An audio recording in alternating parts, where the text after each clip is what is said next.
पैसे सीरीज हमारी स्टार्टिंग है, तो हमने टेंस पहले इसीलिए कराई क्योंकि यहाँ पर आपको टेंस की जरूरत पड़ेगी। ठीक, तो एक्टिव टेंस में अगर हम खाली लेते हैं प्रेजेंट सिंपल, अब आपको पता है प्रेजेंट सिंपल में सिर्फ सब्जेक्ट वर्ब की फर्स्ट फॉर्म ऐसे यस आपको बताइए कि लगता है और प्लस ऑब्जेक्ट। ठीक, पैसिव वॉइस में हम चेंज कर देंगे, हमने फर्स्ट जगह आपको बता दिया था कि ऑब्जेक्ट हम पहले ले आएंगे, फिर हमारी हेल्पिंग वर्ब आएगी बी वर्ब जिसे बोलते हैं इज एम आर, फिर वर्ब की थर्ड फॉर्म यानी कि पास्ट पार्टिसिपल फॉर्म आएगी और फिर हमारी बाय और फिर हमारी एस। ठीक, तो अगर हम इसके एग्जांपल से समझे तो हमने लिया है एक्टिव वॉइस में he writes a letter, he writes a letter, वह एक पत्र लिखता है, ही राइट्स अ लेटर। अब हम पैसिव वॉइस की बात करते हैं तो जो लेटर है पहले काम कौन कर रहा है, ही एक्टिव में। अब पैसिव वॉइस में काम किस पर होगा, कौन में आएगा, हमारा ऑब्जेक्ट यानी हमारा लेटर।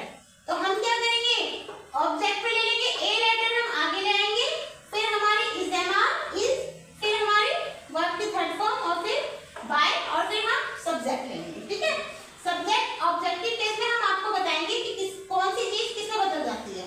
ठीक है, तो यहाँ पे ही को हमने इन में बदला है। तो एक्टिव वॉइस में हमने लिया है ही राइट्स अ लेटर, तो पैसिव वॉइस हमारा हो गया a letter is written by him. Second हमारा एग्जांपल है, हमने एक्टिव वॉइस किया है दे प्ले क्रिकेट, वे क्रिकेट खेलते हैं। अब हमने पैसिव लिया, क्रिकेट हमारा आगे चला गया, cricket is played by them.